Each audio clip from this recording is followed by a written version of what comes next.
도시에 거주하고 있는 30대 여자입니다. 작년이었다면 결혼했다고 자기소개를 하겠지만 이젠 더 이상 아니네요. 다정다감한 줄만 알았던 남편의 숨겨진 모습에 결국 이혼까지 하게 되었어요. 이혼을 결정짓게 만든 건 손희 신우의 역할이 컸지만 신우가 아니었어도 아마 이혼을 했을 것 같네요. 신우는 남편의 유일한 혈육입니다.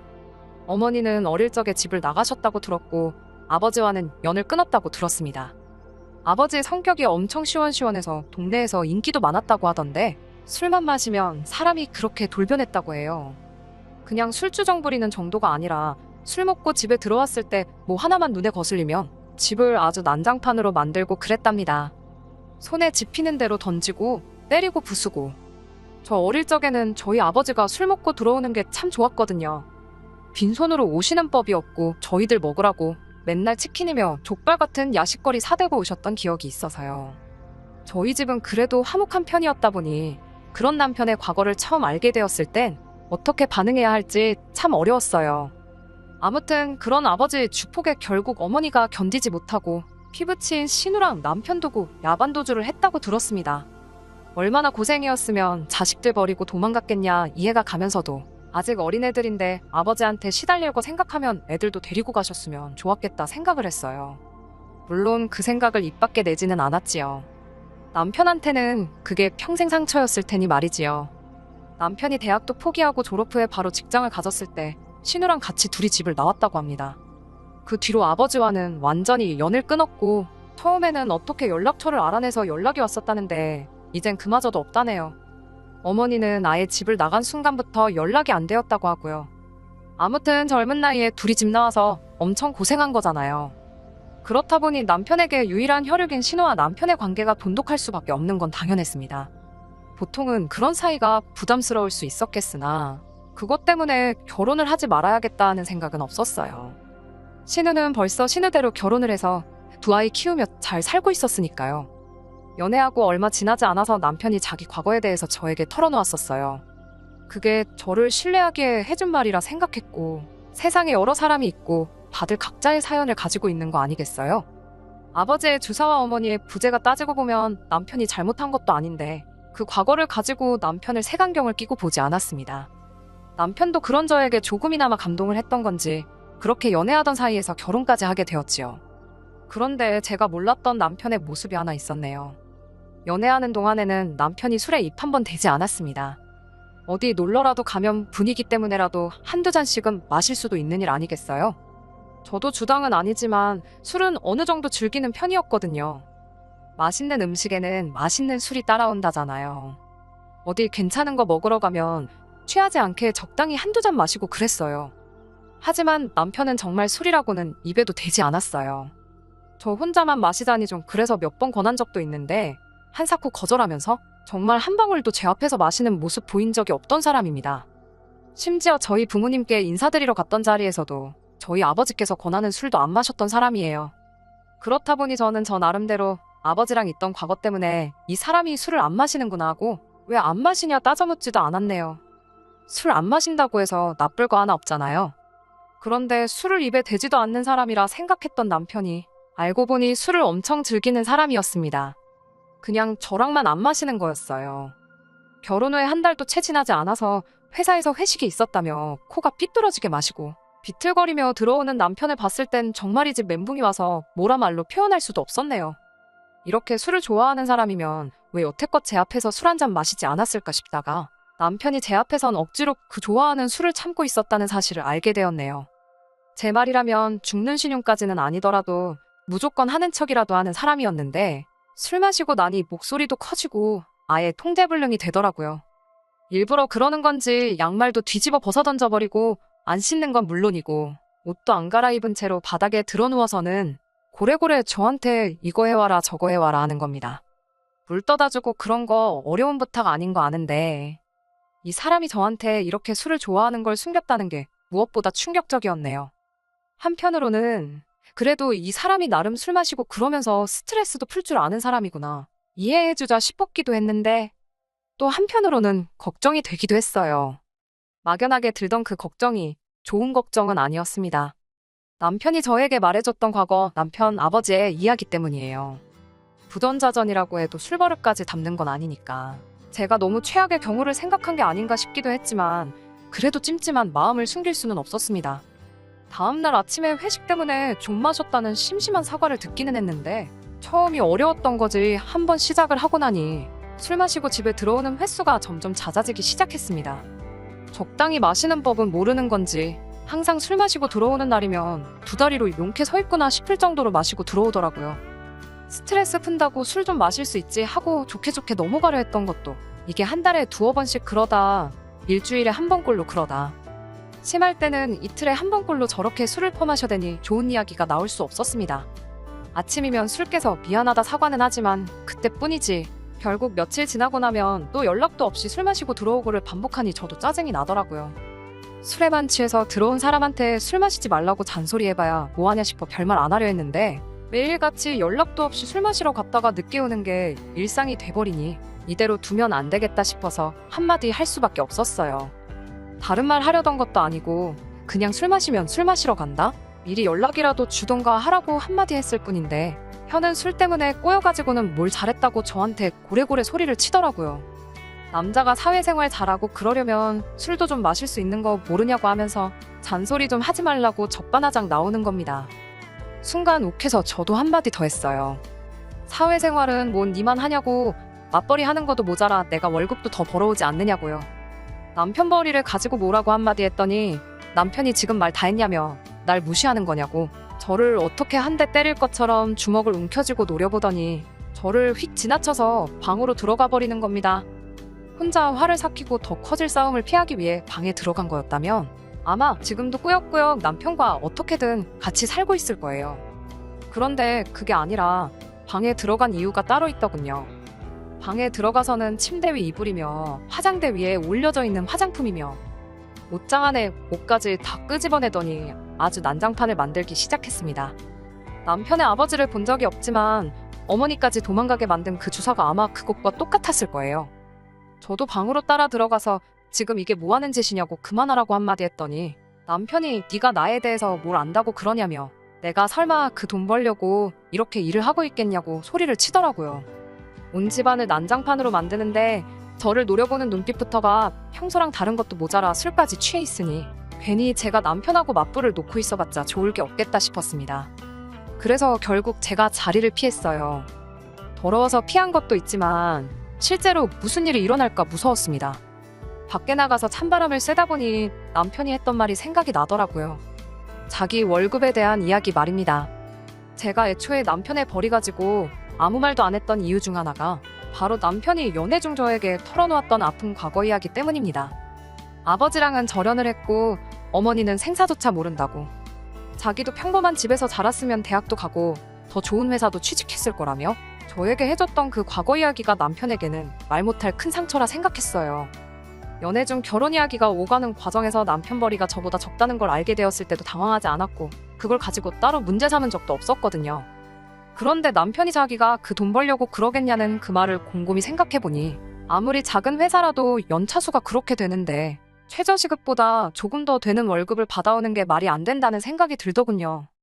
이게 어떻게 돌아가는 상황인지 제 눈으로 확인해봐야겠다는 생각이 들어 그 길로 다시 집으로 돌아갔습니다. 지 술주정 때문에 아내가 새벽에 집 밖으로 뛰쳐나갔는데 이 인간은 잠이 오는 건지 엉망으로 만들어 놓은 방 안에서 바닥에 드러누워 쿨쿨 잘만 자고 있더군요. 부엌으로 가서 냉수 한 잔 떠와서 자고 있는 남편 얼굴에 확 부어버렸습니다. 남편이 어프프하면서 화들짝 잠에서 깨더군요.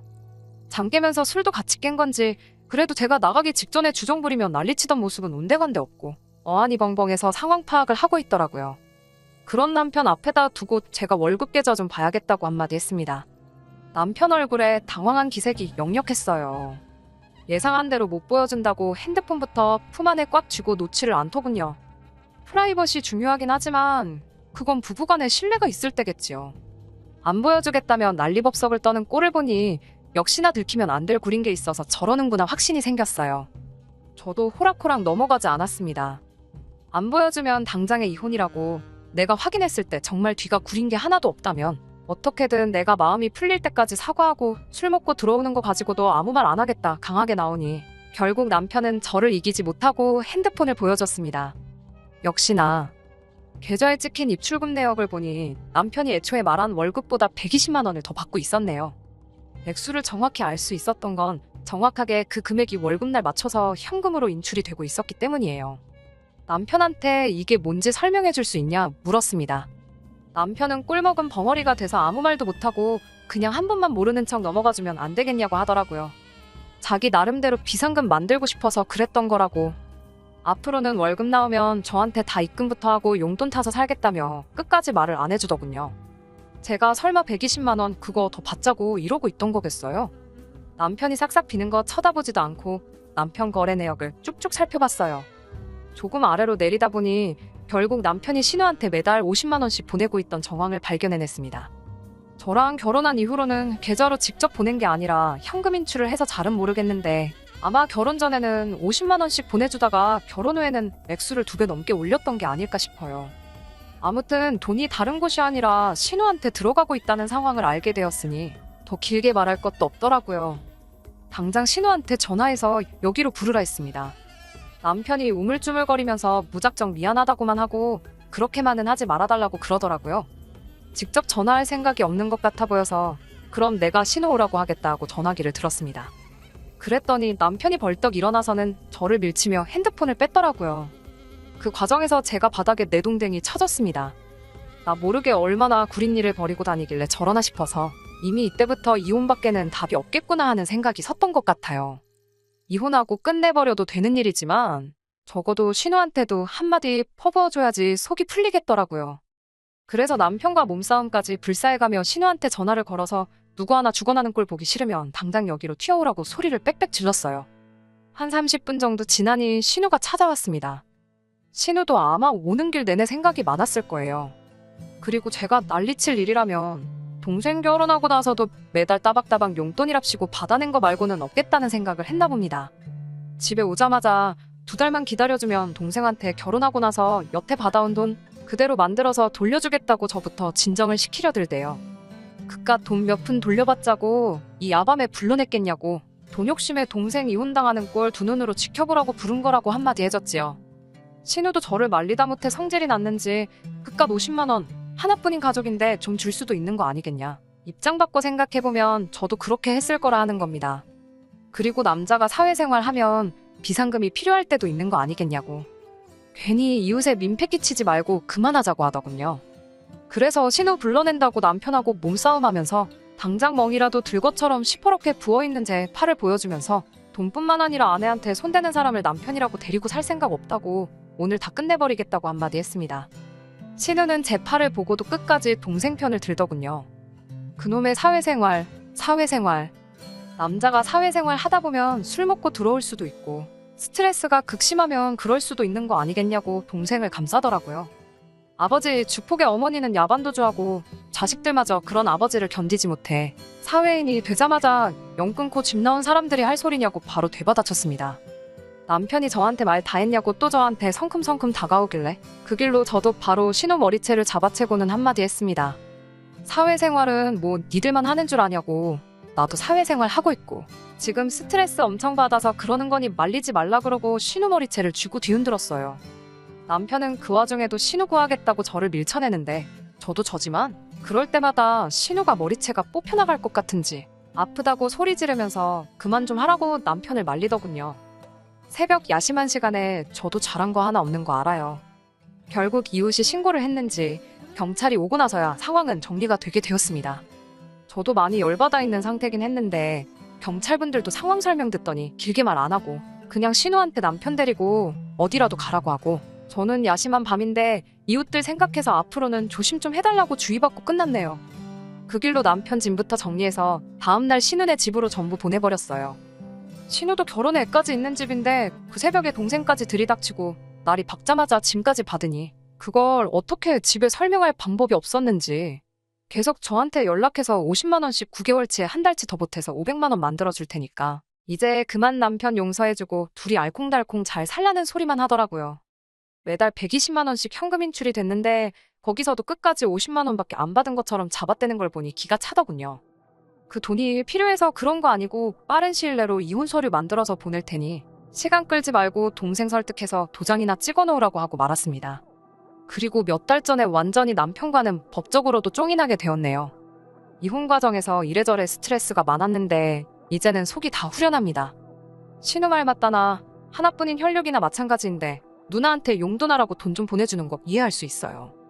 신우도 결혼해서 가정 꾸리고 남편이 벌어주는 생활비로 애 둘 키우며 잘 살고 있으면서 동생한테까지 매달 따박따박 돈을 받아간다는 게 도무지 제 머리로는 이해가 되지는 않지만 그래도 남편이 저한테 결혼 전부터 솔직하게 말해줬다면 어떻게든 이해해보려고 노력했을 수도 있을 것 같습니다.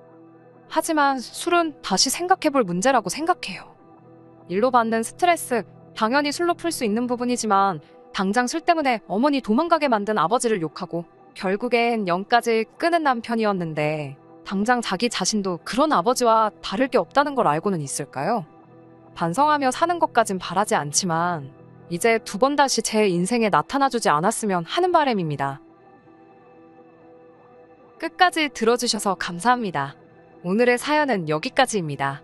구독과 좋아요, 알람 설정 부탁드리고 더 좋은 사연으로 다시 찾아뵙겠습니다. 감사합니다. 신바람 사연 아파트, 오늘의 사연 시작하겠습니다. 결혼 4년차, 아직 아이는 없어요. 아이 태어나면 친정어머니께서 도와주신다고 했던 게 있어서 원래는 결혼하자마자 아이를 가질 계획이었거든요. 그런데 어쩌다 보니 이렇게 미뤄지고 저렇게 미뤄지고 정신없이 바쁘게 지내던 와중에 지금에까지 이르게 되었는데 막상 이렇게 되니 아이가 없는 게 참 다행인가 싶기도 하네요. 결혼하자마자 3개월이 채 지나지 않아서 남편이 했던 말을 바꿨어요. 저희는 반반 결혼을 했는데 남편과 제가 월 수입은 누가 더 잘 번다 할 것도 없을 정도로 거의 비슷한 편인데 결혼 당시에 각자 모아놓은 돈의 차이가 있었습니다. 제가 훨씬 더 많은 돈을 모아놓은 상황이었어요. 액수는 거의 2배 정도 차이가 났습니다. 돈이 차이가 난다고 한들 사실 그걸 이유로 이 결혼을 다시 생각해보겠네 할 생각은 없었거든요. 애초에 남편도 모자란 금액에 대해선 자기가 어떻게든 해결하겠다는 의지가 있었고요. 결국 남편이 시부모님께 지원을 받아오면서 서로 금액을 똑같이 맞추고 반반 결혼을 하게 되었지요. 하지만 신혼집 마련하는 과정에서 여전히 대출을 받아야 했어요. 둘이서 그 돈 합쳐봐야 어디 적당한 곳에 전세로 들어가기도 빠듯할 정도였었거든요. 제가 결혼할 때 나이가 30이었고 나이가 있었다 보니 바로 자녀 계획이 있긴 했지만 여태 모은 돈을 집에 다 털어넣고도 모자라 대출까지 받은 마당에 자녀 계획 때문에 직장까지 그만둘 수는 없겠더라고요. 그런데 반대로 생각해보니 그 돈 때문에 아이를 포기할 수도 없었고요. 애 없이 사는 딩크족이 유행한다고 하지만 친정 부모님께서 손주 보고 싶어하는 기대가 많이 커 보이기도 하였고 무엇보다 제 스스로도 아이 없이 살았다가 나중에 후회는 하지 않을까 하는 걱정도 있었기에 당장 돈 들어갈 일이 있다고 미래까지 포기할 생각은 없었어요. 다행히도 친정어머니께서 그런 부분은 걱정하지 말라고 하시며 아이를 돌봐주신다고 나오셔서 아이가 태어나게 되면 맞벌이 생활을 유지할 수 있게 되었습니다. 시댁에서도 상견례 하던 당시에도 아이는 둘 정도 낳는 게 어떻겠냐 물어보실 정도로 앞으로 태어날 손주들에 대한 기대가 크셨어요. 시댁에서도 아이를 돌봐줄 수 있다고 했지만 시댁이 신혼집에서 거리가 차로 1시간이 넘게 걸리는 거리로 20분 거리에 있는 친정과 비교하면 굉장히 먼 편이라 그나마 가까운 친정어머니께 부탁하는 게 현실적으로 보였어요. 시어머니도 당시 말은 돌봐준다고 하시긴 했지만 그때 가봐야 알겠지만 일도 해야 되고 시간이 날런지 모르겠네 하시면서 성 내키지 않아 하시던 게 정작 아이가 생기면 대신 돌봐주는 게 불가능하다는 것 같다 말하는 것이 조금 티가 날 정도였었기도 하고요. 남편과 재벌이 합치면 월 800만 원 정도 되는 상황인지라 사실 여유가 아예 없던 건 아니었습니다. 하지만 여전히 사람 일이란 게 어떻게 될지 모르는 거다 보니 어느 정도 저금이 쌓일 때까지는 조금이나마 돈을 아끼고 싶었어요. 남편도 결혼 전에는 이 부분에 대해서 동의를 했던 부분이고요. 그런데 결혼 3개월 만에 남편이 어느 정도 적당히는 쓰면서 살아야지.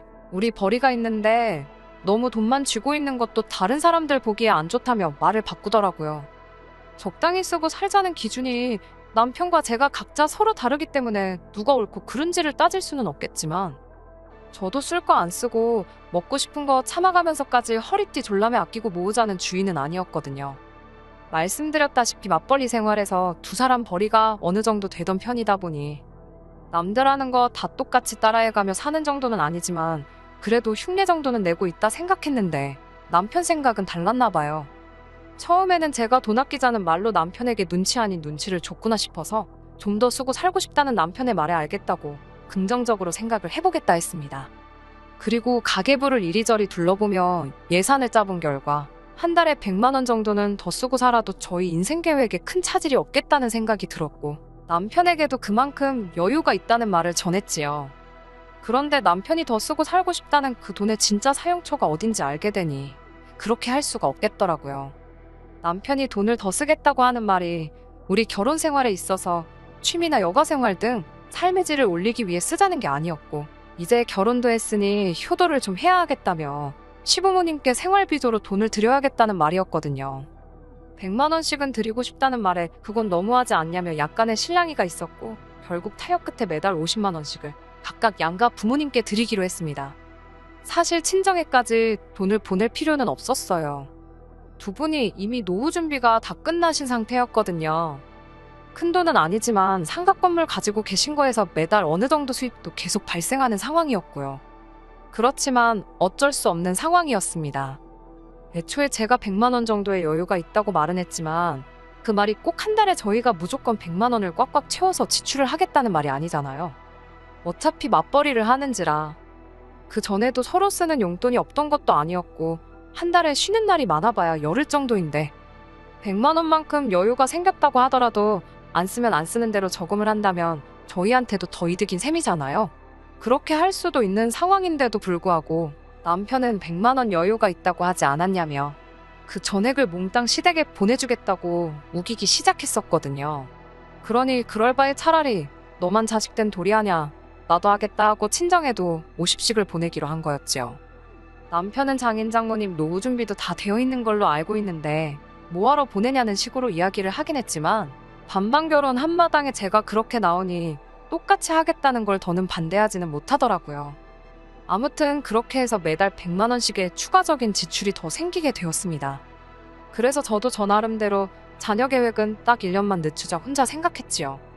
분명 중간에 아이를 가지려고 노력을 했던 때도 있습니다만 그러는 와중에 각자 회사 일로 바쁘고 이래저래 하다 보니 결국 결혼 4년차가 되는 지금에도 아이 소식은 없었지요.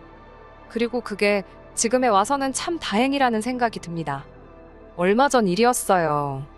친정아버지 생신이라 남편하고 같이 친정부모님 모시고 식사를 했습니다. 식사 끝나고 나서 저희도 부랴부랴 집에 돌아가려고 했는데 친정부모님께서 잠깐 시간 되면 집에 가서 차나 한잔 하면 어떻겠냐 하시더라고요. 보통 저희 시간 뺏는 것 같아 싫다고 이따금씩 하는 외식도 싫다고 하시던 두 분이셨는데 갑자기 차 한잔 하자니 뭔가 싶었지요. 남편은 불편할 것 같다고 집에 가고 싶어 했는데 두 분 분위기가 심상치 않아서 따라갔습니다.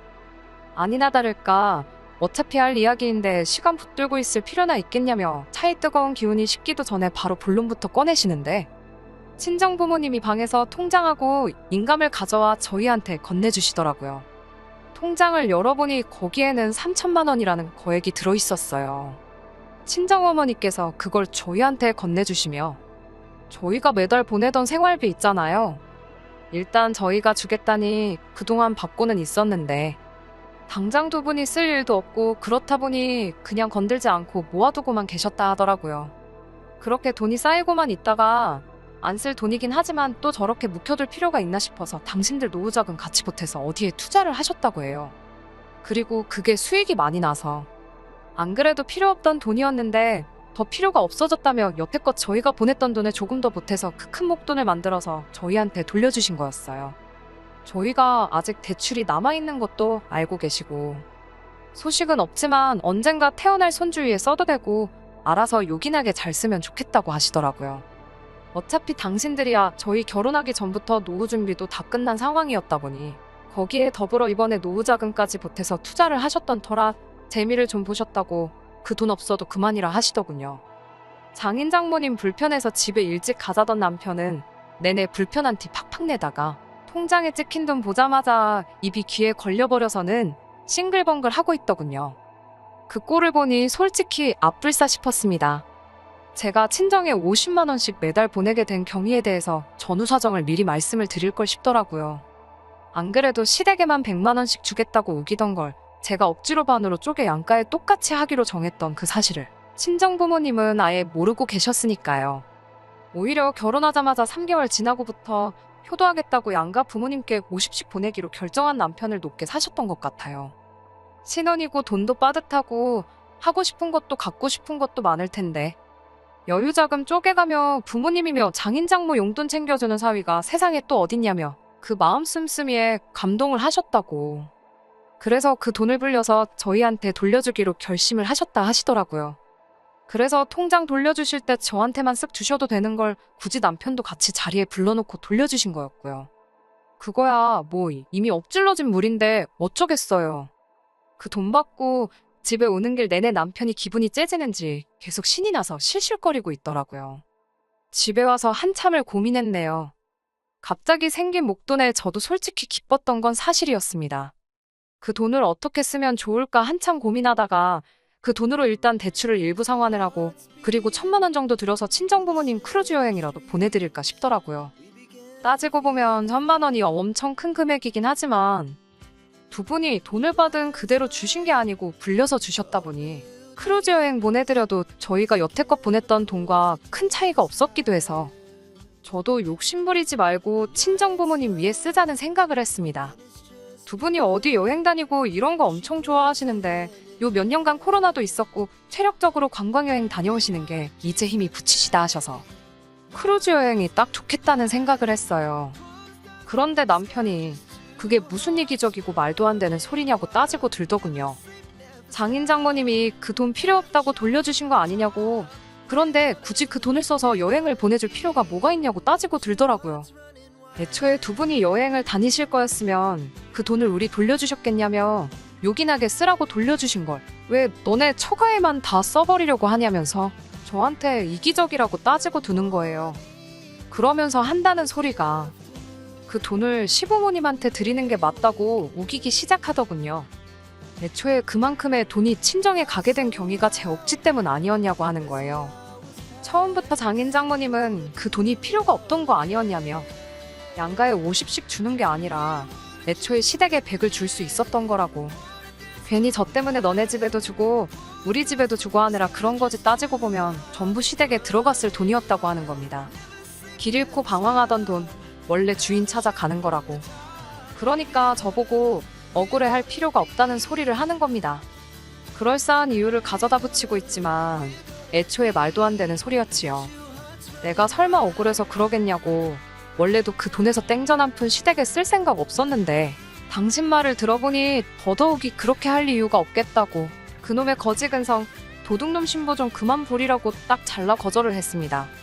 그랬더니 남편이 여태껏 숨겨왔던 본심을 저에게 전하더군요. 안 그래도 결혼 준비할 때부터 솔직히 좀 그랬다고 말을 꺼내더라고요.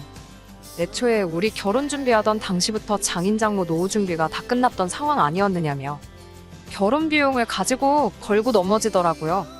시가에서 우리 결혼할 때 큰돈 보태준 거 기억 안 나냐면서 솔직히 노후 준비 다 끝난 양반들이 우리 집에서 그 큰 돈을 보태줄 때 다시 결혼하는데도 돈 한 푼 안 보태주는 모습 보고 솔직히 실망 많이 했고 섭섭했다 하는 겁니다.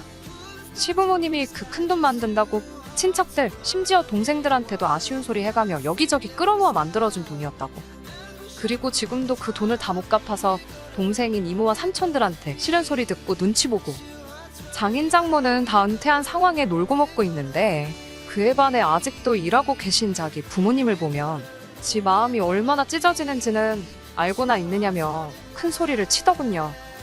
그리고 시어머니도 그때 친정부모님께서 수중에 돈이 있는데도 불구하고 한 푼도 안 해줬다는 사실을 알고는 내색은 안 했지만 실망을 많이 하셨다더군요.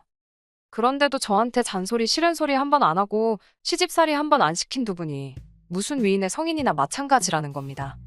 제가 고마워해야 마땅한 거 모르냐면서 지금이 딱 그동안의 은혜를 갚을 수 있는 기회라고 하는 거예요. 그리고 그게 저뿐만이 아니고 결혼할 때 돈 한 푼 안 해준 장인장모가 시댁에 그동안 잃었던 점수를 만회할 수 있는 유일한 기회나 마찬가지라고 하는 겁니다.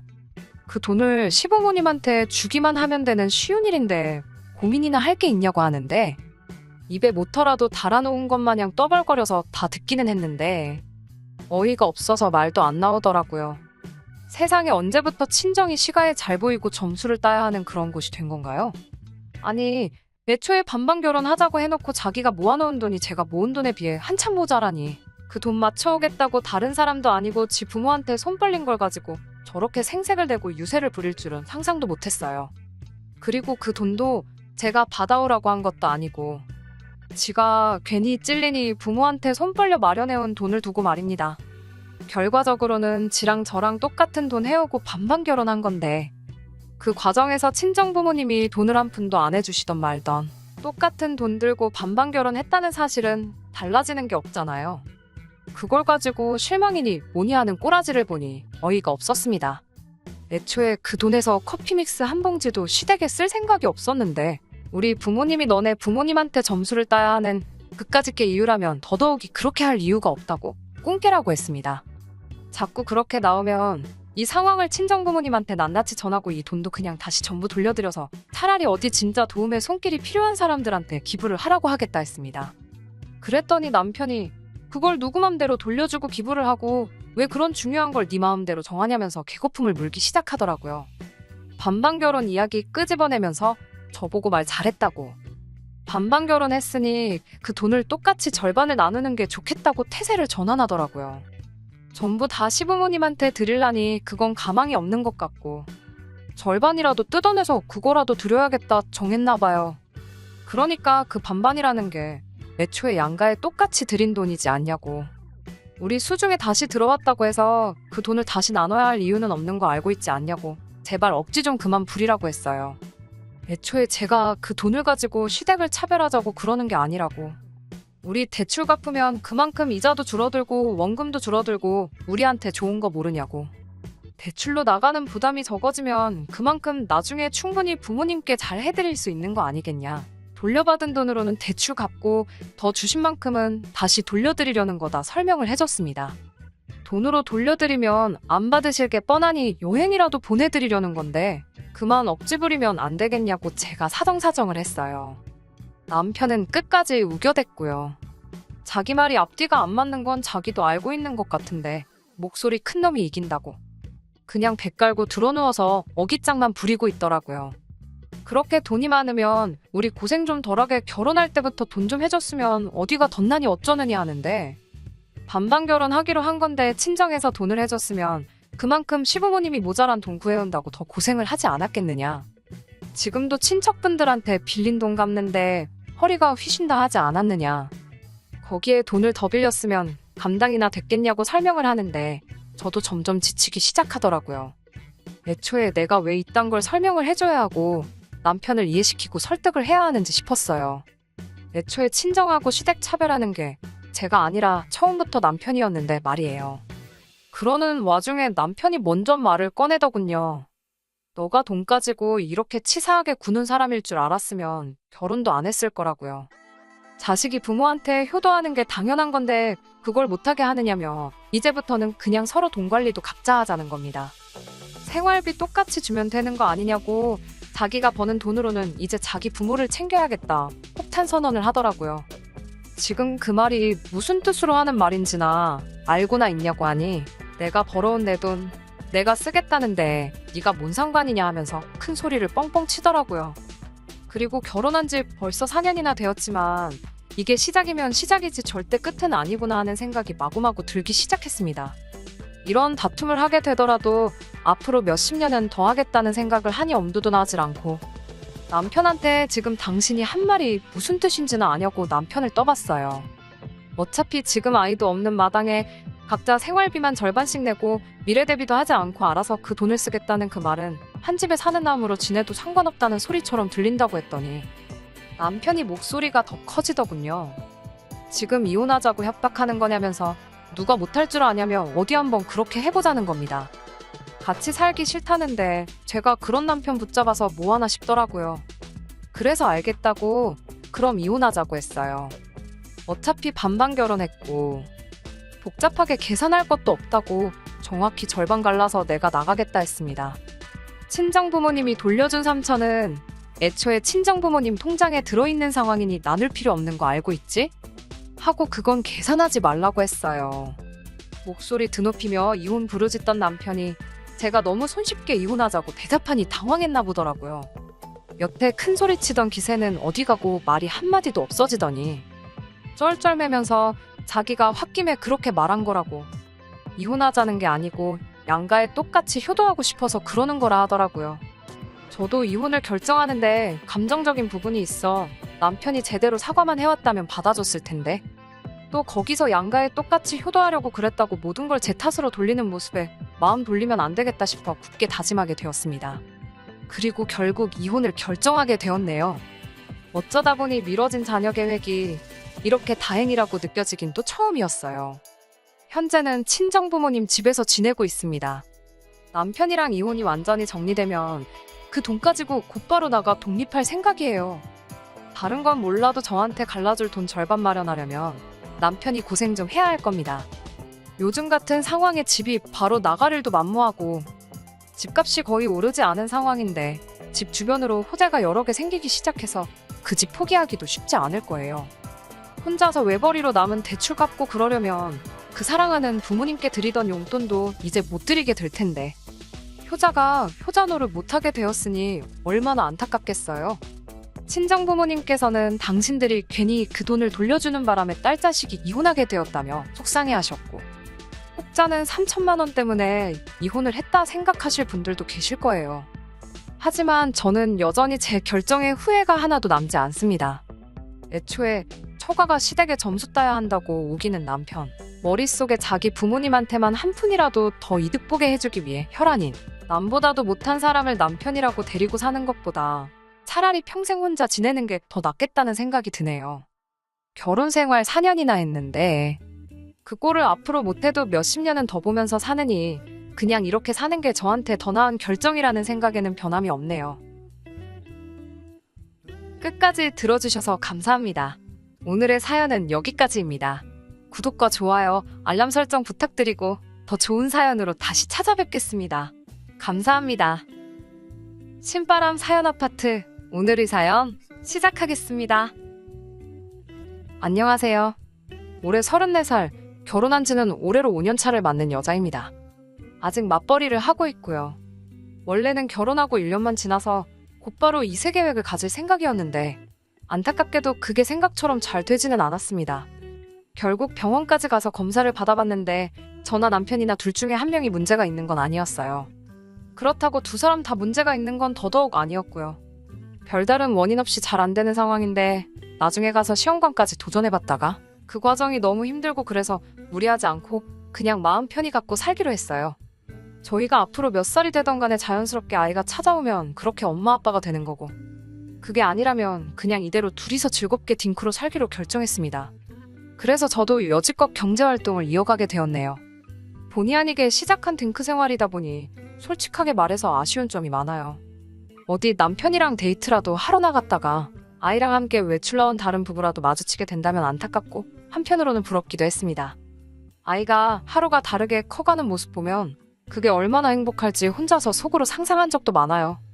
하지만 아이 없이 지내는 게 그런 아쉬운 점이나 단점만 있는 건 아니었네요. 장점도 분명히 있더라고요. 결혼 5년 차인데도 신혼 때랑 별 다를 점이 없고요. 남편과 계속 연애 중인 기분이 들 때도 있어요. 주변에 아이 가지고 있는 지인들이 육아가 너무 힘들다 죽는 소리 할 때도 저한테는 배부른 소리처럼 들릴 때도 있지만, 반대로 그 지인들은 애 없이 사는 저희를 보면서 부러워할 때도 있더라고요. 그리고 하나 더, 굳이 이야기를 하자면 경제적으로 여유가 넘친다는 거예요. 애초에 저나 남편이나 벌이가 그래도 중간 이상은 간다고 할 정도로 괜찮게 벌고 있는데 거기에 둘이 같이 벌고 있으니 휴가 때 남편하고 날짜 맞춰서 매년 해외여행도 다니고 있고 소비를 하는 데 있어서만큼은 크게 걱정을 해본 적이 아직은 없네요. 결혼 5년 차인데도 남편과 연애하는 기분이 든다고 할 정도로 남편과는 아무런 문제도 없는데, 제가 이런데 사연을 보낸 이유는 따로 있습니다. 벌써 왜인지 알고 계실 분들도 계실 것 같네요. 남편하고는 아무 문제 없지만 시댁하고는 그렇지 않거든요. 매일같이 챙겨 듣는 건 아니지만 가끔 사연을 찾아 듣고는 하는데, 다른 분들이 이미 보냈던 사연만큼은 아닐 수도 있지만 저희 시댁도 둘째가라면 서러울 정도거든요. 시어머니나 시누나 둘이서 꿍짝이 엄청 잘 맞습니다. 저도 딸이고 제 동생 부부 입장에서 보면 저도 똑같은 시누일 테지만 가끔 두 사람은 제 상식을 벗어날 때가 있습니다. 시어머니나 시누나 제가 볼 때는 50보 100보이기는 한데 특히 시누와의 마찰이 잦았습니다. 아직도 결혼을 하지 않은 신우는 남편보다 3살 아래 동생인데 저는 남편하고 4살 차이다 보니 굳이 따지자면 제가 손윗사람이긴 하지만 신우가 저보다 1살 언니예요. 제가 신우보다 손윗사람이라고 해서 신우한테 어른 대접을 받으려고 갑질을 한다거나 신우를 저보다 한참 아래로 본다거나 해서 그런 건 절대 아니에요. 제가 저를 스스로 어른스럽다고 칭하기에는 조금 그런 부분이 없지 않아 있는데 신우의 경우는 정말 저보다 1살 많다는 느낌이 전혀 들지 않을 정도로 어른스럽지 못합니다. 이러나 저러나 신우가 시댁에서는 막내이기도 하다 보니 시부모님이 은석바지로 키워 저런다는 남편의 설명이 있었지만 여전히 신우라는 사람이 이해가 가질 않는 부분이 한두 가지가 아니에요. 저랑 남편이 반반 결혼을 한 건 아닙니다만 남편이 저보다 사회생활을 한 기간도 길고 회사도 더 좋은 회사를 다니기 때문에 이미 모아놓은 돈에서부터 차이가 있었어요. 하지만 그렇다고 해서 제가 꼴리는 결혼을 한 것은 아닙니다. 모아놓은 돈에 차이가 있다 보니 똑같이 반반 결혼을 하려면 제가 친정의 손을 빌리거나 아니면 어디서 대출을 받아오거나 해야 했습니다. 경제권은 결혼 후에도 각자 벌이는 알아서 관리하고 생활비나 적금, 공과금 같이 공동지출을 해야 하는 부분에서는 정확히 절반을 갈라서 하기로 했고 나머지 돈은 각자 알아서 관리를 하기로 했거든요. 그러니 대출을 받건 친정의 손을 빌려 돈을 더 마련해 오건 간에 액수를 똑같이 맞추고 제가 매달 갚아나가면 되는 부분이기는 했는데 남편도 동의한 부분인데 여러모로 생각해봐도 어차피 결혼해서 부부가 될 텐데 이 대출이니 내 대출이니 서로 따질 이유가 없다는 생각을 갖고 있었어요. 은행에서 돈을 빌리나 친정손을 빌리나 이자 면에서 조금 차이가 있다 뿐이지 원금을 갚아야 하는 사실에는 변함이 없었으니 조금 애매한 부분도 있었습니다. 사실 끽해봐야 결혼 전 남편이 아무리 사회생활을 오래 했다 쳐도 그 기간이 10년이 넘고 그런 건 아니었어요. 저 또한 결혼 당시에는 4년차 직장인이었는데 두 사람 모아놓은 돈을 합친다고 해도 자가로 집을 구하는 데에는 돈이 많이 모자란 상황이었지요. 그러니 결국 제가 돈을 남편이 가지고 있던 만큼 해온다 해도 거기에 추가로 남편과 제가 더 대출을 받아 집을 구해야 하는 상황이었어요. 제가 직장 생활을 처음 시작하게 되었을 때 출퇴근 거리가 상당해서 회사 근처에 자취를 해야 하나 고민을 하던 와중에 친정 부모님께서 다른 데 신경 쓰지 말고 돈이나 열심히 모으라고 하시며 두 분 노후 자금을 털어서 회사랑 가까운 곳에 전세로 집을 얻어주셨거든요. 실제로 친정 부모님 덕분에 회사 다니는 내내 그 집에서 먹고 자고 하면서 돈을 많이 아낄 수 있었고요. 노후 자금을 털어서 해주셨던 것이니만큼 당연히 그 돈은 제가 결혼을 하거나 아니면 뭐 돈을 엄청 잘 모아서 제 집을 구한다거나 하면 당연히 친정 부모님께 돌려드리기로 되어 있던 돈이었어요. 그러다 생각한 게 당장 여기저기서 돈 끌어모아다가 신혼집을 구해 시작하는 것도 방법이겠지만 어차피 둘 다 대출을 받아야 하는 상황에 그렇게 할 필요가 뭐가 있겠냐 싶어서 제가 살던 그 집에서 일단 신혼살림을 차리고 돈을 모아서 집을 구해 나가기로 결정을 했습니다. 아직 친정 부모님이 완전히 은퇴를 하셨던 상황도 아니었고 저한테 집을 얻어주신 뒤에도 쭉 경제활동을 해오셨다 보니 당장 돈이 급할 곳은 없다고 하시며 흔쾌히 그렇게 할 수 있게 허락을 해주셨거든요. 그리고 그 덕에 저희가 3년 더 열심히 아끼고 모아 결혼 전에 모아둔 돈까지 합쳐 재작년에 자가로 집을 구해 이사를 나갈 수 있었어요. 그러니 당장 결혼할 때 남편이 모아놓은 돈이 더 많았다 할지라도 굳이 따지고 본다면 갚아야 할 대출이자를 아낄 수 있게 한 건 순전히 친정부모님이 구해주셨던 제 전셋집 때문이나 마찬가지였다 보니 반반 결혼한 거나 마찬가지라고 할 수 있을 정도였거든요. 그런데 시어머니나 신우 입장에선 전후사정 그런 거는 상관할 필요 없는 일이었고 당장 모아놓은 돈 액수만 가지고는 차이가 나다 보니 결국 그걸 빌미로 이런저런 이야기가 나오게 되었습니다.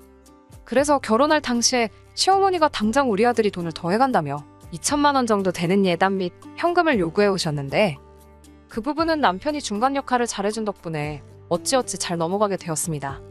그런데 문제는 신우였어요. 사실 2천만 원치 예단이 누구 집에서 키우는 개 이름도 아니고 액수가 상당하잖아요. 그 액수를 부른 과정에서 그게 시어머니 혼자 그런 게 아니고 신우도 한묶어둔 게 있던 것 같더라고요. 남편이 시어머니는 설득을 했지만 신우는 또 그렇지 않았나 봅니다. 당장 신우가 결혼식 때 자기가 입고 갈 옷이 없다며 저한테 흰색 원피스랑 이런저런 옷들 사진을 주르륵 보내더니 자긴 옷이 이런 것밖에 없으니 결혼식 때 흰 옷을 입고 참석을 해야겠다며 난리법석을 떨기 시작했던 거예요. 당시 신우 나이가 30이었는데 사회생활을 안 하는 것도 아닐 텐데 설마 진짜 흰색 옷만 가지고 있어서 그랬겠나요? 당장 저한테 받아낼 거라 생각했던 그 예단들을 못 받게 되니 대놓고 시위를 하고 있다는 사실은 안 봐도 비디오나 마찬가지였어요. 여태까지 우기면 다 자기가 원하던 대로 됐던 신우였으니 암만 남편이 설명을 하고 마음을 돌리려 해봐도 신우는 오빠 결혼을 빌미로 저한테 뭐라도 받아내고 싶은 마음뿐이었나 봅니다. 남편은 설득을 하다 안 되니 제가 사준 걸로 하고 자기 돈으로라도 사줘야겠다는 식으로 일을 해결하려고 했어요. 제 입장에선 그게 올바른 해결 방법이라는 생각이 들지는 않았는데 워낙에 응석바지라서 한번 고집 부리면 여관에선 꺾지 않는다고 하기에 울며 겨자 먹기로 신우와 백화점에 가게 되었습니다. 그런데 신우가 자기가 이미 벌써 골라놓은 게 있다고 하면서 이 매장 저 매장 돌아다니면서 앞장을 서더라고요. 저희 결혼식 올릴 때가 늦여름이긴 해도 많이 더울 때였는데 외투에 가방이며 신발까지 해서 이것저것 집어온 걸 계산해보니 500만 원이 훌쩍 넘어가 버리더라고요. 남편도 저 보는 앞에서 신우가 어떻게든 한몫 챙길 욕심 부리는 게 쪽팔렸는지 결국엔 신우한테 이게 뭐하는 짓이냐며 백화점에서 둘이서 대판 싸우기 시작했고 앞만 봐도 신우가 물러날 기미가 안 보여서 두 손 두 발 다 들고 100만 원치 옷 한 벌 뽑아주고 끝났네요. 여기서 끝났더라면 참 좋았겠지만 결혼식 당일날 같이 들고 갈 가방이 없어서 그랬다는 헛소리와 함께 결혼식장에 기어이 흰색으로 쫙 빼입고 나타난 신우를 봤을 땐 정말 정신이 아찔해지더라고요. 아침 일찍부터 신우랑 같이 스튜디오 가서 메이크업 받고 머리도 하고 왔을 시어머니가 신우 꿍꿍이를 모를 리도 없었을 테고 말릴 시간도 충분했을 때 싶었지만 노발대발하는 남편을 두고 저한테 그러니까 결혼 2번 하는 것도 아니고 1번 하는 건데 사달라는 거 사줬으면 이런 일이 없었겠지 않았냐고 제 탓을 하는 모습을 보고 남편이 잘 설득을 해서 넘어갔다지만 시어머니도 신우와 별반 다를 게 없이 한통속이라는 걸 새삼 느끼게 되었습니다. 결혼식 날에 시어머니나 신우랑 싸울 생각도 없었고 남편이 저 대신 싸우려고 하길래 그냥 괜찮다 말하고 결혼식은 결국 그렇게 끝이 나고 말았네요. 그래도 웨딩 촬영을 해준 업체에서 센스있게 신우가 최대한 화면에 안 나오게 편집을 해서 보내주셨고 앨범 사진도 어떻게 편집을 잘 해주신 덕분에 당장 결혼식 때는 어쩔 수 없지만 앨범이나 영상 보면 신우가 눈에 걸린다거나 하지는 않아 다행이었어요. 저도 이걸 그냥 넘어갈 생각은 아니었고 신우가 결혼을 하게 된다면 저도 똑같이 흰색으로 위아래 맞춰서 가겠다 다짐을 했는데 결혼 생활 5년 하는 동안 신우가 35 먹도록 결혼을 못할 거라는 건 생각을 하지 못한 부분입니다. 지금은 저도 흰색 옷 입고 결혼식장 나타나 똑같이 복수하겠다는 생각은 접은 지 오래고 이젠 신우가 하루빨리 결혼을 해서 가정을 꾸리고 정신을 차리면 좋겠다는 생각뿐이네요. 아무튼 이 이야기만 두고 봐도 신우가 보통은 아니라는 게 충분히 전해졌을 것 같네요. 그리고 우리 시어머니도 보통 분은 아니시고 신우랑은 꿍짝이 잘 맞는 한통속이라는 사실도 말이에요. 결혼식 당일날부터 시댁, 특히 시어머니와 신우하고는 잘 지낼 수 없을 거라는 생각을 갖게 되었어요. 그렇다고 해서 제가 시댁과 연을 끊는다거나 멀리한다거나 하고 싶은 생각은 없었습니다. 저 편하자고 남편이 중간에서 난처할 상황을 만들고 싶은 생각은 없었거든요. 이런 제 마음을 알았는지 고맙게도 남편이 친정에 참 잘했어요. 애초에 대리효도 같은 거 시킬 생각도 없었고 반대로 해줄 생각도 없었지만 남편이 친정에 잘하는 모습을 보니 저도 최대한 신우 미운 거 생각 안 하고 시댁에 잘해야겠다는 생각이 들더라고요. 아무튼 간에 결혼하자마자 저희가 최우선적으로 세운 목표는 최대한 아끼고 모아 하루라도 빨리 전세 빼서 친정부모님 노후자금 돌려드리고 저희 명의로 된 집을 구하는 거였어요. 저희가 원인불명의 불임이라는 진단을 받기 전까지인 결혼 1년차에는 시댁에서 별다른 이야기는 없었어요. 그런데 진단을 받은 뒤 저희가 딩크로 살아도 괜찮다는 결론을 내린 뒤부터는 조금 이야기가 달라지더라고요. 허리띠 졸라매가며 돈을 모으는 상황에서도 명절 생신에서 다른 집 자식들 하는 만큼은 챙겨드렸습니다. 아니, 다른 집 자식들이 뭐예요? 당장 신우가 시어머니한테 하는 것보다 저희가 10배는 더 넘게 챙겼지요. 그리고 특히 다른 날은 몰라도 어버이날에는 300만 원씩 해드렸어요. 결혼 첫 해에는 뭘 이렇게나 많이 주냐며 고맙다는 말까지 잊지 않으셨는데 해가 바뀌고 특히 아이 없이 살아도 괜찮다는 말을 드린 후로는 니들은 애도 없는데 돈도 잘 벌면서 씀씀이가 너무 적은 거 아니냐며 대놓고 불만을 이야기하시더라고요. 생신이나 명절 때는 50만 원씩 챙겨드리고 있고 그때그때 다르지만 그날 먹는 식사 비용도 다 저희가 내거든요. 그리고 저보다도 나이 많은 신우는 같이 산다는 이유 하나만 가지고 용돈이 면제라는 듯 생각하고 있었나 보더군요. 남편도 시부모님 말에 신우보다 더 드리고 있는 거 모르시냐 했더니 시어머니 한다는 소리가 그건 당연한 거 아니냐고. 우리 애기가 돈이 어딨냐며 니들은 둘이서 벌지 않냐고 신우랑 저희랑은 이야기가 다르다고 하시는 겁니다. 남편이 그 말을 듣더니 둘이서 보니까 이야기 다른 거 맞지 하고 시어머니 말에 장단을 맞춰주면서 그럼 우리도 앞으로 딱 신우가 시어머니한테 해주는 거에 정확히 2배만 해드리겠다 대꾸를 하대요? 말씀드린 것처럼 신우가 명절은 그냥 넘어가고 생신 때는 근처 빵집에서 케이크 사오는 것 말고 따로 하는 건 없었어요. 어버이날 때 10만 원 드리는 게 전부였던 듯 하고요. 둘이서 보니까 신우가 하는 만큼에 딱 2배만 하겠다니 시어머니가 급격하게 당황하는 표정으로 바뀌더라고요. 솔직히 서운했던 건 사실이지만 그렇게까지 할 생각은 없었는데 시어머니 당황하는 표정 보니까 속 하나만큼은 엄청 후련했네요. 시어머니가 그렇게 저희한테 더 많은 용돈을 요구하는 동안 신우도 가만히 있던 건 아닙니다. 신우도 어떻게든 저희한테 뭐 하나 받아내려고 혈안이 되어 있었어요. 한 번은 자기 생일이 다가온다면서 이것도 갖고 싶고 저것도 갖고 싶다고 미리 선물 받을 걸 정해서 저희한테 보내준 적이 있습니다. 신우가 받고 싶은 선물들은 기본 100만 원부터 시작하는 고가의 물건들이었어요. 물론 단 한 번도 신우가 사달라는 거 사준 적은 없습니다. 그래도 너무 치사하게 굴지 말고 한 번은 사줄 법하지 않나 하는 생각도 하기는 했는데 그런 생각이 들 때면 제 결혼식 때 흰옷으로 중무장하고 깽판 치러 찾아온 신우 생각을 곱씹었어요. 그거 한 번이면 신우에게 잘해주고 싶은 마음이 들다가도 사라지니 마인드 컨트롤 하기는 쉽더라고요. 남편도 신우가 왜 저러는지 모르겠다 하는 겁니다. 자기가 이래서 돈 벌고 있는 건 그렇다 쳐도 원래 결혼하기 전에는 저렇게 뭐 사달라고 떼쓰는 대상은 오빠인 자기가 아닌 시부모님이었는데 결혼 후에는 이유는 모르겠는데 그 대상이 왜 저희한테로 바뀐 건지 도무지 모르겠다 하더라고요. 몇 번이나 사달라는 거 안 사주고 거절을 하면 신우도 눈치가 있다면 당연히 싫은가 보다 생각하고 포기할 법도 한데 신우는 포기를 모르는 것처럼 보였습니다. 생일이면 생일이다. 명절이다. 크리스마스다. 뭐만 다 가져다 붙이면서 계속 저희한테 뭔가를 받아내려고 끝까지 노력을 했어요. 그리고 지난 5월이었는데 이때 정말 마지막 퍼즐 조각을 끼워 맞춘 것처럼 그동안 신우가 왜 그랬는지부터 다 알겠더라고요.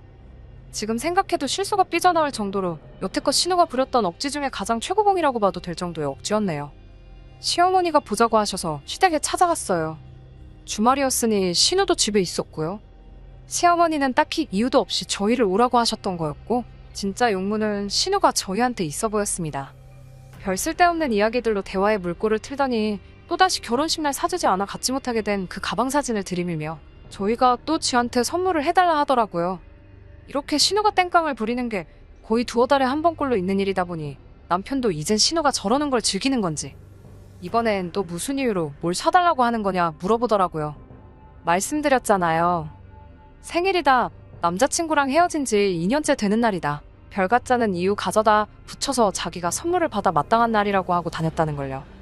그 이유가 하도 신박해서 이번엔 어떤 연유로 선물을 사달라고 하는지 보는 걸 남편은 소소한 재미처럼 생각하고 있더라고요. 그런데 이번에는 그 이유를 듣자 하니 어이가 없더라고요. 5월 5일은 어린이날이잖아요. 어린이날 선물로 300만 원짜리 명품 가방을 사달라는 겁니다. 올해 35인 신우가요. 심지어 저보다 한 살 많은 신우가 이번엔 어린이날 선물을 사달라니 제정신인가 싶대요. 남편도 가짜는 이유 가져다 붙이는 신우 반응을 보는 게 재밌었나 본데 35 먹고 어린이날 선물을 바라는 게 어이없었나 봅니다. 남편이 네 나이가 몇인데 어린이날 선물을 달라는 거냐고 물으니 신우가 대답을 하기 전에 옆에 있던 시어머니가 그 말을 가로채더라고요. 우리 막내가 애기가 맞지? 뭐 틀린 소리 한 거 있냐며. 아직 시집도 안 가고 엄마 품 떠나지 않고 꼭 붙어있는데 그게 어린이가 아니면 뭐냐 하시더군요. 거기서 끝났으면 그냥 딸이 너무 예쁜가 보다 하겠는데 생각해보니 열이 받는다면서 저희한테 갑자기 노발대발 성질을 부리기 시작하신 거예요. 어차피 니들 둘 사이에 애도 없는데 신우가 너네 애라고 생각하고 그깟 선물 하나 사주면 어디가 덧나냐면서 어차피 애 없이 살며 둘이 돈도 잘 버는데 니들 버리면 그깟 가방 하나 껌값이나 마찬가지 아니냐고 하더군요. 그러더니 화살이 저한테로 다시 돌아와서 별같자는 변명을 대며 예단 준비 안 해왔을 때부터 알아봤다고. 그때 시원하게 신우 위아래로 쫙 빼주고 들고 다닐 가방도 해줬으면 저러겠냐고. 새언니한테 뭐 아무것도 못 받아서 저러는 건데 이쯤 되면 져주고 하나 사주면 어디가 덧나냐고. 제가 가정에 불화를 일으키고 있는 거나 마찬가지라 하시더군요. 솔직히 시어머니 말이 무슨 생각으로 하시는 말인지 하나도 이해가 가질 않았고 어이가 없어서 말문이 막힐 정도였어요. 당장 자기보다 나이 어린 새언니라고 저한테 언니, 형님 해가며 손윗사람 호칭 쓰는 것도 아니고 자존심이라도 상하는지 저기요라고 부르는 신우였는데 뭐 사줄 때는 제가 새언니가 되어야 한다는 건지 그냥 있으면 이거 평생을 두고 계속 잔소리를 듣겠다 싶어서 저도 그동안 쌓인 악감정 쏟아내며 한바탕 하려던 찰나에 남편이 저를 막아서더니 신우한테 옷 갈아입고 나오라고 백화점으로 가자고 하고 상황을 종료시켰습니다. 그리고 결국 신우 데리고 백화점에 가서 신우가 5년간 노래를 부른 그 명품 가방을 사주게 되었어요. 열이 너무나도 많이 받는 상황이었지만 남편이라면 뭔가 생각이 있어서 그랬을 거라는 믿음이 있어서 신우한테 가방을 사준 이유에 대해서 따로 묻지 않았습니다. 신우는 눈치도 없이 그 상황에서 이제 가방을 받았으니까 다음에는 구두를 받아야겠다며 다음번 어린이날에도 잘 부탁한다는 소리를 짓거리더라고요. 남편도 질렸는지 저한테 별다른 설명을 하진 않았고 어버이날 때도 그냥 시댁 찾아가지 않고 넘겨버리더군요. 설명을 해주면 좋았을 텐데 딱히 말이 없었기도 하고 기분도 많이 안 좋아 보여서 그냥 믿고 있기로 했어요. 그렇게 2주 정도 더 지나고 나서 남편하고 집에서 쉬고 있던 와중에 시어머니한테서부터 저에게 연락이 왔습니다. 평소와는 다르게 전화해서 제 눈치를 보는 게 느껴질 정도로 나긋나긋한 목소리로 전화를 하시더라고요. 그러더니 물어보는 게 어버이날 때 매번 보내주던 그거 있지 않냐며. 근데 이번에는 그게 안 들어왔다고. 뭔가 착오가 있던 거 아니냐며 한번 확인해달라 하시는 거예요. 저도 어찌된 영문인지 친정에는 벌써 보냈던 상황이니 알아보겠다 하고 전화를 끊으려는데 남편이 전화기를 채가는 겁니다. 그러더니 어머님한테 말하길 그거 벌써 드렸는데 기억 안 나시냐고 하는 겁니다. 그거 지난번 찾아갔을 때 드렸지 않냐고. 잘 기억이 안 나시면 신호 옷장 한번 열어보시라 하더군요. 시어머니 드릴 어버이날 용돈으로 신호 어린이날 선물을 사줬다 하는 겁니다. 신호 애취급하는 거 어머님밖에 없지 않냐고. 암만 우리가 자식 없이 살아간다고 쳐도 내 아내보다 나이 많은 남매이자 어머니 자식을 내 자식 대하듯 하는 건 말도 안 되지 않냐 하대요. 그런데 한편으로는 신호가 갖고 싶은 가방을 못 받고 마치 7살 먹은 애 마냥 우리한테 사달라 조르고 있는 신호의 모습을 보는 어머니 모습이 너무 안타까워 보였다고 하더군요. 그 순간 우리가 신호를 우리 애라고 생각해서 갖고 싶은 걸 사줄 생각은 없지만 자식된 도리로 어머니 기쁘게 할 방법은 있겠구나 싶었답니다. 그래서 그 길로 신호를 백화점에 데려가 어버이날에 어머님에게 드리려고 했던 300만 원을 가지고 원하던 가방을 사줬던 거라고요. 어머니는 인정 안 하시고 있지만 저희 날은 반반 결혼해서 각자의 안가에도 똑같이 하고 생활비도 똑같이 내고 있기에 공평해야 하니 자기가 더 드릴 수 있는 건 없다 하더군요. 그나마 신우 가방 사주고 9,000원이 남았는데 그마저도 신우가 백화점에서 우동이 먹고 싶다고 해서 우동 먹이느라 9,000원마저 써버렸다고. 그래서 땡전 한 푼 드릴 게 없다 말하고 전화를 끊어버리대요. 그제서야 남편이 저한테 아무 말 하지 않고 신우 데리고 나가 그 가방을 기어이 사줬던 이유가 뭔지 알겠더라고요. 그리고 저도 참 왜 그걸 사주냐고 꼬치꼬치 캐묻고 바가지 긁을 수 있었던 건데 믿고 아무 말도 안 하길 잘했다는 생각이 들었습니다. 시댁하고 문제가 있다고 했는데 막상 이렇게 사연 다 적고 나니까 남편이 중간에서 잘해주고 있는 것 같아요. 좋은 배우자 만나 결혼 잘했다는 확신이 들기 시작하네요. 그냥 이대로 남편만 믿고 남은 인생 행복하게 살아가려고요. 안녕하세요. 한 달도 안 돼서 이렇게 후기를 보내도 되나 싶네요. 별건 없고 재밌는 일이 있어서 이렇게 후기를 보내봤습니다. 다름이 아니라 신우 가방 때문에 시어머니 어버이날 용돈 안 드리고 나서 시댁과 조금 서먹서먹해지기는 했어요. 시어머니가 저한테 따로 전화를 걸어서 너는 네 남편이 그러면 옆에서 뜯어말렸어야지 듣고만 있었냐고 뭐라고 했는데 이 이야기를 남편에게 했더니 어머니 또 그런 걸로 며느리한테 전화했다간 그나마도 보내드리는 용돈도 드릴 수가 없다고 딱 잘라 말해줬네요. 덕분에 서먹서먹해져서 시어머니를 따로 만나거나 하는 일은 없었는데 바로 얼마 전에 시어머니가 먼저 연락을 해오셨어요. 언제까지 남처럼 지내려고 그러냐며 당신도 너무했던 것 같으니 이제 그만 풀자고 해주시는 덕분에 만나게 되었습니다. 남편 말은 다음 달 말이 어머님 생신이니 그것 때문에 저러시는 거라 하는데 뭔들 어쩌겠어요? 언제까지 연 끊고 지낼 필요도 없는 거 아닌가 싶고 그래서 오랜만에 외식이나 같이 하려고 시어머니랑 만났어요. 신우도 식사 자리에 같이 나왔는데 두 사람 만나고 나서 웃음 참느라 아주 진을 뺐네요. 일부러 눈치챈 내색은 하지 않았는데 신우가 5년에 걸쳐 졸라내 어머님 어버이날 드릴 돈으로 사줬던 그 가방 있잖아요. 그 가방을 어머님이 들고 나오시더라고요. 신우는 예전부터 자주 매던 가방 들고 나왔고요. 신우가 계속 흘긋거리며 어머님 가방이랑 저를 번갈아 가면서 보는데 딱 보아하니 저희한테 돈 받기는 글른 것 같고 환불도 못 받을 것 같으니 그 가방을 어머님이 갖기로 결정을 했는가 봐요. 그렇게 신우 하나 사주라더니 막상 본전 생각하니 많이 아쉬우셨나 봐요. 아무튼 신우 눈에서 레이저빔이 나갈 것 마냥 가방에서 눈을 떼지 못하는데 그런 모습을 저한테 몇 번 들켜서 밥 먹다 말고 몇 번이나 새어나오는 웃음 참느라 아주 고생을 했네요. 적고 나니까 후기라고 할 만한 것도 없네요. 다른 건 모르겠고 신우도 빨리 결혼해서 가정 꾸리고 철 좀 들었으면 하는 생각뿐이에요. 그럼 저는 이만 다시 인사드리겠습니다. 사연 들어주셔서 감사합니다. 끝까지 들어주셔서 감사합니다. 오늘의 사연은 여기까지입니다. 구독과 좋아요, 알람 설정 부탁드리고 더 좋은 사연으로 다시 찾아뵙겠습니다. 감사합니다.